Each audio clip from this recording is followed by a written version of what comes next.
ನಮಸ್ತೆ ಆತ್ಮೀಯರೇ, ನಾನು ನಿಮ್ಮ ಪ್ರೀತಿಯ ರಾಮಚಂದ್ರ ಗುರೂಜಿ. ಸೊ ಇವತ್ತಿನ ದಿನಮಾನಗಳಲ್ಲಿ ಒಂದು ಕಾಮನ್ ಆಗಿ ಎಲ್ಲರನ್ನೂ ಕಾಡ್ತಿರ್ತಕ್ಕಂಥ ವ್ಯಾಧಿ ಅಲ್ಲದ ವ್ಯಾಧಿ ಯಾವುದಪ್ಪ ಅಂತಂದರೆ ಸೈಕೋಸೊಮ್ಯಾಟಿಕ್ ಡಿಸಾರ್ಡರು.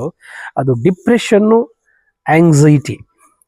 ಇದರ ಮೂಲ ಇರುವುದೇ ಆ ವ್ಯಕ್ತಿಯಲ್ಲಿ ಅಪಾರವಾದ ನಿರೀಕ್ಷೆಗಳಿರ್ತವೆ. ಅಂದರೆ ನಾವು ಮದುವೆ ಆಗೋ ವ್ಯಕ್ತಿಯಿಂದ ಇರ್ಬೋದು, ಅಥವಾ ಕೆಲಸದಿಂದ ಇರ್ಬೋದು, ಅಥವಾ ವೃತ್ತಿಯಿಂದ ಇರ್ಬೋದು, ಅಥವಾ ಸಮಾಜದಿಂದ ಇರ್ಬೋದು, ಎಲ್ಲರಿಂದ ಅವನಿಗೆ ಅಪಾರವಾದ ನಿರೀಕ್ಷೆಗಳಿರ್ತವೆ. ಆ ನಿರೀಕ್ಷೆ ಇಟ್ಕೋಬಾರ್ದ?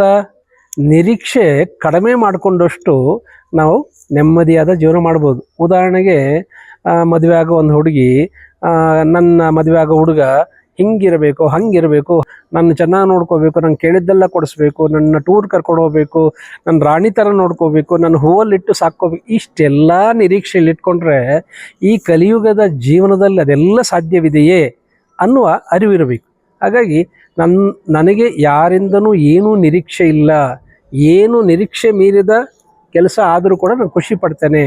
ನಿರೀಕ್ಷೆ ನಾನು ಮಾಡ್ಕೊಳ್ಳೋ ಅವಶ್ಯಕತೆ ಇಲ್ಲ. ಆದರೆ ನಿರೀಕ್ಷೆ ಇಲ್ಲದೆ ಏನು ಬರ್ತದೆ ಫಲಿತಾಂಶ, ಅದನ್ನು ನಾನು ಒಪ್ಕೊಳ್ತೇನೆ. ಕರ್ಮಣ್ಯವಾಧಿಕಾರಸ್ಥೆ ಮಾ ಫಲೇಶು ಕದಾಚನ ಅಂತ. ಏನು, ನಿನ್ನ ಕರ್ಮವನ್ನು ಮಾತ್ರ ನೀನು ಮಾಡು, ಫಲಾಪೇಕ್ಷೆಯನ್ನು ಬಿಡು. ಫಲ ನೀನು ನಿರೀಕ್ಷೆ ಮಾಡೋದಕ್ಕಿಂತ ಹೆಚ್ಚು ಬರ್ಬೋದು. ಈಗ 98 ಬರ್ತದೆ ಅಂತ ಎಕ್ಸಾಮ್ ಬರೆಯೋದು, 98 ಬರಲೇಬೇಕು ಅಂತ ಎಕ್ಸಾಮ್ ಬರೆದು 96 ಬಂದವರು ಎಷ್ಟೋ ಜನ ಫ್ಯಾನ್ಗೆ ನೇಣು ಹಾಕ್ಕೊಂಡಿರೋದಿಲ್ವೇ? ಇಲ್ಲಿ ಸಾಯ್ಲಿಕ್ಕೆ ಕಾರಣ ಏನೋ?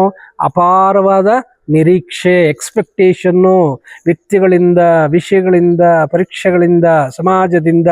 ಹಾಗೇನೂ ಇರಲ್ಲ. ನೀವು ನಿರೀಕ್ಷೆ ಮಾಡಿದ್ದು 100ಕ್ಕೆ 100% ಆಗಲಿಕ್ಕೆ ಸಾಧ್ಯನೇ ಇಲ್ಲ ಪ್ರಾಕ್ಟಿಕಲಿ. ಹಾಗಾಗಿ ನಿರೀಕ್ಷೆ ಮಾಡಬಾರ್ದ? ನಿರೀಕ್ಷೆಗಳನ್ನು ಆದಷ್ಟು ಕಡಿಮೆ ಮಾಡ್ಕೊಂಡು ಹೋದರೆ ನಿಮಗೆ ನಿದ್ರೆ ಚೆನ್ನಾಗಿ ಬರ್ತದೆ. ನಿದ್ರೆ ಚೆನ್ನಾಗಾದರೆ ಮಾನಸಿಕ ಆರೋಗ್ಯ ಉತ್ತಮಗೊಳ್ತದೆ. ಮಾನಸಿಕ ಆರೋಗ್ಯದ ರಹಸ್ಯ ಏನು ಗೊತ್ತಾ? ಆಳವಾದ ಮಗುವಿನಂತೆ ಗಾಢವಾದ ನಿದ್ರೆ, ಸ್ವಪ್ನಗಳ ಸಹಿತ. ಸೊ ಇದು ಯಾರ ಮಕ್ಕಳಿಗೆ ಯಾಕೆ ಆಂಗ್ಸೈಟಿ ಇರೋದಿಲ್ಲ, ಡಿಪ್ರೆಷನ್ ಇರೋದಿಲ್ಲ ಅಂತಂದರೆ ಅವ್ರು ಚೆನ್ನಾಗಿ ನಿದ್ರೆ ಮಾಡ್ತಾರೆ, ಮಲಗಿದ ತಕ್ಷಣ ನಿದ್ರೆ ಬರ್ತದೆ. ಈ ಆಂಗ್ಸೈಟಿ ಕಾರಣ, ಆಂಗ್ಸೈಟಿ ಇರೋವರೆಗೆ ಪ್ಯಾನಿಕ್ ಅಟ್ಯಾಕ್ಸ್ ಆಗ್ತದೆ, ಪಲ್ಪಿಟೇಷನ್ ಆಗ್ತಿರ್ತದೆ. ಭಯ ಅನ್ನೋದು ಅವರ ಮೈಮನಗಳನ್ನು ಆವರಿಸಿರ್ತದೆ. ಈ ಭಯದ ಮೂಲ ಇರುವುದೇ ನಿದ್ರೆಯ ಕೊರತೆಯಿಂದ.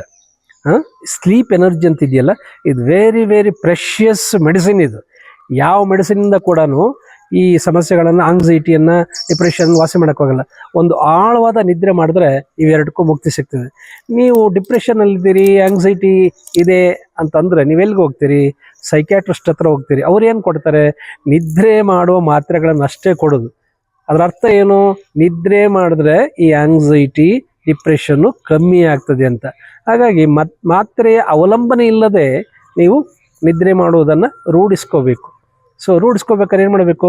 ಇವತ್ತಿಂದನೇ ಎಕ್ಸ್ಪೆಕ್ಟೇಷನ್ಸನ್ನು ರೆಡ್ಯೂಸ್ ಮಾಡ್ತಾ ಹೋಗಿ. ನನಗೆ ಯಾರಿಂದ ಏನು ನಿರೀಕ್ಷೆ ಇಲ್ಲ, ಏನು ಬರುತ್ತೋ ಅದನ್ನು ನಾನು ಒಪ್ಕೊಳ್ತೀನಿ. I will accept every one as they are, every situation as it comes. ಈ ಮನೋಭಾವಕ್ಕೆ ಬಂದರೆ ಆಂಗ್ಸೈಟಿ ಮತ್ತು ಡಿಪ್ರೆಷನ್ಗೆ ಆ ಮುಕ್ತಿಯನ್ನು ನಮ್ಮಲ್ಲಿ ಕಂಡ್ಕೋಬೋದು. ಇವೆಲ್ಲ ವೈರಸ್ಸು, ಬ್ಯಾಕ್ಟೀರಿಯಿಂದ ಬರೋದಲ್ಲ. ಇವೆಲ್ಲ ಸೈಕೋಸೊಮ್ಯಾಟಿಕ್ ಡಿಸಾರ್ಡರ್, ಮನಸ್ಸಲ್ಲಿ ಹುಟ್ಟಿ ದೇಹದಲ್ಲಿ ಕಾಡ್ತಕ್ಕಂಥ ಕಾಯಿಲೆಗಳಿವೆ.